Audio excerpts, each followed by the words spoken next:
सुंदरपुर नाम के एक खुशहाल गांव में भोला नाम का एक मेहनती किसान रहता था। वो अपनी पत्नी गौरी के साथ एक छोटी सी कच्ची झोपड़ी में गुजर बसर करता था। सावन का महीना था और गांव में धान की रोपाई का काम जोरों पर था। सुबह होते ही गांव के सभी लोग अपने अपने खेतों की तरफ निकल पड़ते थे। गौरी, मैं खेतों की तरफ निकल रहा हूँ।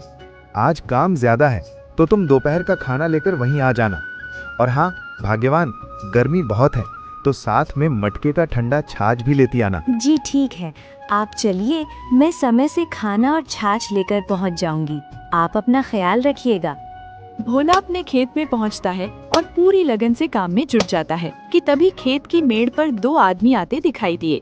वे थे गांव के मुखिया ठाकुर रामलाल और उनका सबसे खास मुनीम किशोरी। मालिक, ये देखिए, ये है भोला का खेत। पूरे गांव में सबसे शानदार फसल इसी की होती है। मैं तो कहता हूँ इस बार के अनाज के लिए इसी से बात पक्की कर लेते हैं। बेचारा मेहनती आदमी है, 2 पैसे कमा लेगा तो आपको दुआएं ही देगा। बात तो पते की कर रहे हो किशोरी, जाओ उसे बुला कर लाओ। जी मालिक। अरे ओ भोला, जरा इधर तो आ भाई। अरे किशोरी भाई, क्या बात है, आज बड़े लोग मेरे खेत पर कैसे? अरे मुखिया जी तुझसे कुछ जरूरी बात करना चाहते हैं, जल्दी आ। मुझसे? पर क्यों भाई, मैंने कोई गलती तो नहीं कर दी। अरे नहीं रे पगले, वो तेरी फसल खरीदना चाहते हैं। चल अब सवाल मत कर, जल्दी चल। जी अभी आया। प्रणाम मुखिया जी। खुश रहो भोला, खुश रहो। सुना है तुम्हारे हाथों में जादू है, फसल बहुत अच्छी उगाते हो। क्या इस बार की पूरी फसल तुम हमें बेचना पसंद करोगे? हम तुम्हें मंडी के भाव से ज्यादा पैसा देंगे। अरे मालिक, ये तो मेरा सौभाग्य है। मंडी ले जाने का खर्चा और मेहनत दोनों बच जाएगी। मैं तैयार हूँ मालिक। बहुत बढ़िया, तो फिर तय रहा। जिस दिन फसल कटने को तैयार हो जाए, किशोरी को खबर भिजवा देना। हम अपने आदमी और गाड़ियां भेज देंगे। तुम्हें मेहनत भी नहीं करनी पड़ेगी, वे खुद कटाई कर लेंगे और पैसे तुम्हारे घर भिजवा दिए जाएंगे। सौदा पक्का करके मुखिया और किशोरी वहां से चले जाते हैं। भोला खुशी खुशी फिर से काम में लग जाता है। कुछ देर बाद गौरी खाना लेकर खेत पर पहुंचती है। काफी देर हो गई है, अब हाथ रोक दीजिए और खाना खा लीजिए। आपकी पसंद का ठंडा छाछ भी लाई हूँ। भोला हाथ मुंह धोकर गौरी के पास पेड़ की छांव में बैठ जाता है। लाओ लाओ गौरी, बड़ी जोर की भूख लगी है। तुम्हें पता है आज क्या हुआ? आज खुद मुखिया जी खेत पर आए थे। उन्होंने कहा है कि वो हमारी सारी फसल अच्छे दामों पर खरीदेंगे। अब हमें शहर जाकर धक्के नहीं खाने पड़ेंगे। सच्ची? ये तो बहुत अच्छी खबर है जी। मैं कहती थी ना, भगवान के घर देर है अंधेर नहीं। देखना, अब हमारे अच्छे दिन जरूर आएंगे। हाँ गौरी, बस सब कुछ ठीक से निपट जाए। दोनों पति पत्नी सुकून से खेत पर खाना खाते हैं। शाम तक कड़ी मेहनत करने के बाद भोला घर लौटता है और थक कर सो जाता है। शाम को जब उसकी आंख खुलती है तो वो घर की क्यारी से सब्जियां तोड़ी। गौरी, मैं जरा बाजार जा रहा हूँ। हमारी क्यारी से कुछ सब्जियां तोड़ी हैं, उन्हें बेचकर घर के लिए कुछ राशन भी ले आऊंगा। ठीक है जी, लेकिन अंधेरा होने से पहले लौट आइएगा। चिंता मत करो, मैं जल्दी आ जाऊंगा। भोला सिर पर सब्जियों की टोकरी रखकर पैदल ही बाजार जाता है।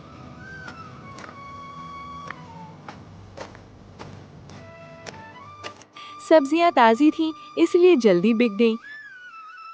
वापस लौटते समय उसे एक दुकान से बहुत अच्छी खुशबू आती है। वहां गर्मा गर्म बिरयानी बिक रही थी।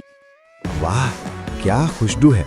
आज सब्जियां अच्छे दाम में बिकी हैं। क्यों ना आज गौरी के लिए कुछ अच्छा ले चलूं? रोज तो वही दाल रोटी खाते हैं। भाई साहब, ये बिरयानी कैसे दी? अरे भोला भाई, आज तुम आए हो। ये लो, ये आखिरी पतीला बचा है। 100 रुपए में ये पूरा पैकेट ले जाओ, इसमें 2 लोगों का पेट भर जाएगा। बहुत ही लजीज बनी है आज। ठीक है भाई, पैक कर दो।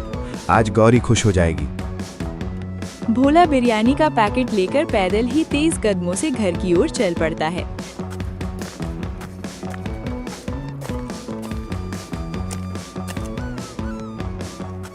घर पहुंचते ही वो आवाज लगाता है, अरे ओ गौरी, देखो मैं क्या लाया हूँ। आज तुम्हें चूल्हा फूकने की जरूरत नहीं है। क्या बात है जी, आज बड़े खुश लग रहे हैं। और ये हाथ में क्या है? ये गर्मा गर्म बिरयानी है। बाजार में इसकी खुशबू ने मुझे रोक लिया। सोचा आज हम दोनों दावत उड़ाएंगे। चलो जल्दी से थाली लगाओ। अरे वाह, बिरयानी! आपने तो कमाल कर दिया। चलिए हाथ मुंह धो लीजिए, मैं परोसती हूँ। वाह गौरी, क्या स्वाद है। बाजार की है, पर तुम्हारे साथ खाने में इसका मजा 2 गुना हो गया। हंसी खुशी दिन बीतते गए। महीनों की मेहनत रंग लाई और भोला के खेतों में सोने जैसी फसल लहरा उठी। गौरी, मैं खेत पर जा रहा हूँ। आज कटाई का दिन है। मुखिया जी के आदमी आते ही होंगे।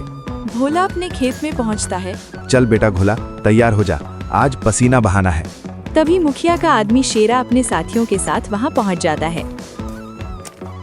चलो भाई, जल्दी जल्दी हाथ चलाओ। मालिक का हुक्म है कि शाम तक सारी फसल काट कर बोरियों में भरकर भोला भाई के घर पहुंचानी है।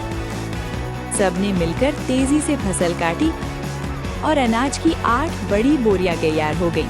तभी गौरी भी वहां आ जाती है। अरे, इतना सारा काम इतनी जल्दी हो गया?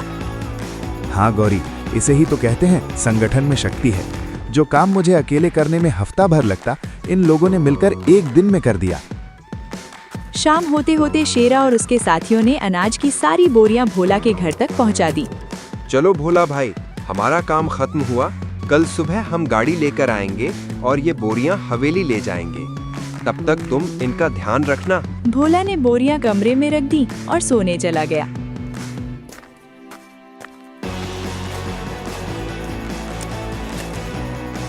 तभी आधी रात को जब पूरा गांव सो रहा था, कुछ चोर भोला के घर के पास आते हैं। आवाज मत करना, अगर वो किसान जाग गया तो मुसीबत हो जाएगी। हमें सारी बोरियां चुपचाप उठानी है। सरदार का आदेश है, काम पक्का होना चाहिए। चोरों ने बड़ी होशियारी से धीरे धीरे सारी बोरियां चुरा ले गए। अगली सुबह गौरी चिल्लाने लगी। सुनिए जी, जल्दी उठिए, गजब हो गया। क्या हुआ गौरी, क्यों चिल्ला रही हो? सब ठीक तो है? कुछ ठीक नहीं है जी। देखिए, अनाज की एक भी बोरी नहीं बची, सब चोरी हो गया। क्या? ये कैसे हो सकता है? भोला कमरे में गया तो वहाँ सिर्फ खाली जमीन थी। हे भोलेनाथ, ये कैसा न्याय है? मैंने तो कभी किसी का बुरा नहीं किया, फिर मेरी ही मेहनत की कमाई क्यों लुट गई? अब मैं मुखिया जी को क्या जवाब दूंगा? भोला निराश होकर अपने घर के बाहर बैठ जाता है। तभी मुखिया का मुनीम किशोरी वहाँ आ धमका। क्यों भाई भोला, अनाज की बोरियां तैयार है ना? बस कुछ ही समय में अनाज लेने के लिए गाड़ी आ रही है। किशोरी भाई, मैं बर्बाद हो गया। कल रात चोरों ने मेरे घर से सारी बोरियां चुरा ली। मेरे पास अब देने को एक दाना नहीं है। क्या बकवास कर रहे हो? मुखिया जी से मजाक महंगा पड़ेगा। कहीं तुमने ज्यादा दाम के लालच में किसी और को तो नहीं बेच दिया? नहीं भाई, मैं कसम खाता हूँ, मैं ऐसा धोखा कभी नहीं कर सकता। अब ये सब मुखिया जी को ही बताना। चलो मेरे साथ हवेली। भोला डरते डरते किशोरी के साथ मुखिया के घर पहुंचा। क्या हुआ भोला, माल कहाँ है? खाली हाथ क्यों आए हो? मालिक, मुझ पर रहम कीजिए। कल रात मेरे घर चोरी हो गई, सब कुछ लुट गया। देखो भोला, अगर ये कोई चाल है तो अंजाम बहुत बुरा होगा। मैंने तुम पर भरोसा किया था। मालिक, मैं गरीब जरूर हूँ, पर बेईमान नहीं। मैं सच बोल रहा हूँ। ठीक है, मैं मान लेता हूँ, लेकिन अगर मुझे पता चला कि तुमने वो अनाज किसी और को बेचा है तो गांव में रहने नहीं दूंगा। जाओ अब। भोला सिर झुकाकर वहां से चला आया। कई दिन बीत गए। घर की हालत खराब होने लगी। सब्जियां बेचकर जो थोड़े पैसे आते, उससे घर चलना मुश्किल हो रहा था। एक दिन दोपहर को खाना खाते समय गौरी ने बात छेड़ी। सुनिए, ऐसे कब तक चलेगा? सब्जियां बेचकर तो पेट भी नहीं भरता। अनाज चोरी होने से साल भर की कमाई चली गई। अगली फसल आने में तो महीनों लग जाएंगे। हमें कुछ और सोचना पड़ेगा। मैं जानता हूँ गौरी, पर मुझे कोई रास्ता नहीं सूझ रहा। तभी भोला थाली में रखे अचार के साथ रोटी का निवाला तोड़ता है। उसका स्वाद चखते ही उसकी आंखें चमक उठती हैं। अरे गौरी, ये अचार, ये तुमने बनाया है? हाँ जी, घर के मसालों से बनाया है। क्यों, अच्छा नहीं बना क्या? अरे ये तो बहुत अच्छा है। गौरी, यही हमारी समस्या का हल है। तुम्हारे हाथों में जादू है। अगर हम ये अचार बनाकर बेचें तो लोग उंगलियां चाटते रह जाएंगे। लेकिन अचार बेचेगा कौन, और क्या लोग खरीदेंगे? क्यों नहीं खरीदेंगे? मैं बेचूंगा। मेरे पास साइकिल नहीं है तो क्या हुआ, मैं अपने पैरों पर खड़ा होकर घर घर जाकर पैदल बेचूंगा। तुम बस अचार बनाओ। अगले दिन से गौरी ने बड़े पैमाने पर अचार बनाना शुरू किया। भोला ने एक बड़ी टोकरी में अचार के डिब्बे रखे, टोकरी सिर पर उठाई और गांव की गलियों में निकल पड़ा।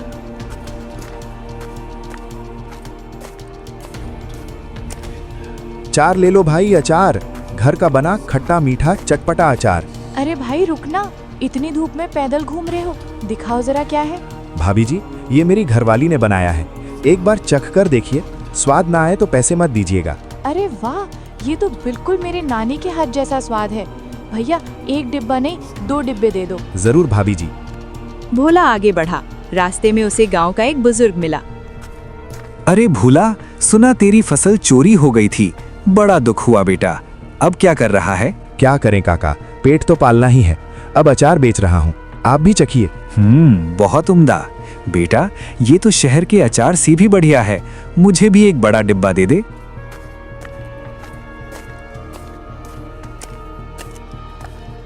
उस दिन भोला शाम तक पैदल चलकर पूरा गांव घूमा और सारा अचार बेचकर ही घर लौटा। गौरी, ओ गौरी, देखो टोकरी खाली है, सब बिक गया, लोगों को तुम्हारा अचार बहुत पसंद आया। सच में, ये तो बहुत खुशी की बात है। अब तुम और ज्यादा बनाना, मैं कल दूसरे गांव तक पैदल जाऊंगा, जितनी मेहनत करनी पड़े करूंगा, लेकिन हम फिर से खड़े होंगे। समय बीतता गया। भोला रोज सिर पर टोकरी रखकर मीलों पैदल चलता और अचार बेचता। धीरे धीरे गौरी के अचार की चर्चा आसपास के कई गांवों में होने लगी। अब भोला ने गांव के चौराहे पर एक छोटी सी पक्की दुकान खोल ली थी। एक दिन मुखिया रामलाल वहां से गुजर रहे थे। अरे वाह भोला, सुना है तुमने तो व्यापार जमा लिया, जरा हमें भी चखाओ अपना मशहूर अचार। आइए मालिक, ये लीजिए खास आम का अचार। अद्भुत, मान गए भोला, तुम सच में हुनरमंद हो। सुनो, अगले हफ्ते मेरे घर बेटे की शादी की दावत है, मुझे 30 किलो अचार चाहिए। मैं अपने आदमियों को भेज दूंगा, वे ले जाएंगे और कैसे दे देंगे। जी मालिक, समय पर तैयार हो जाएगा। भोला और गौरी ने दिन रात एक करके मुखिया जी के लिए 30 किलो अचार तैयार किया। वे बहुत खुश थे कि इससे अच्छे पैसे मिलेंगे।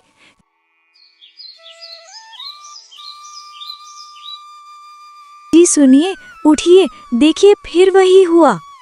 नहीं, फिर से चोरी? ये कैसे हो सकता है? हे भगवान, अब मैं मुखिया जी को क्या मुंह दिखाऊंगा? इस बार तो वो मुझे नहीं छोड़ेंगे। भोला दौड़ा दौड़ा मुखिया के पास गया। क्या फिर चोरी? भोला, अब पानी सिर से ऊपर जा चुका है। हर बार मेरे सामान के वक्त ही चोरी क्यों होती है? मुझे लगता है तुम झूठ बोल रहे हो। आज के बाद मुझसे कोई उम्मीद मत रखना, जाओ यहां से। मालिक, एक मौका दीजिए, मैं आपको माल भी दूंगा और चोर भी लाकर दूंगा, बस मुझे 2 दिन का समय दीजिए। ठीक है, यह आखिरी मौका है, अगर इस बार कुछ गड़बड़ हुई तो पुलिस तुम्हें ले जाएगी। वो समझ चुका था कि ये कोई साधारण चोर नहीं है, बल्कि कोई ऐसा है जिसे उसकी हर खबर रहती है।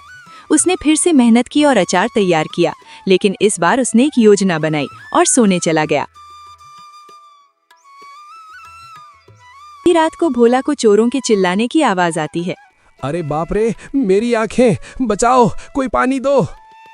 मिर्च ने चोरों का बुरा हाल कर दिया। वे जमीन पर लोटपोट होने लगे। तभी भोला वहां आता है। आ गया ना ऊंट पहाड़ के नीचे?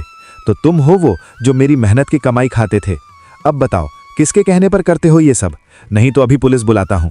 नहीं नहीं भोला भाई, पुलिस को मत बुलाना, हम सच बताते हैं।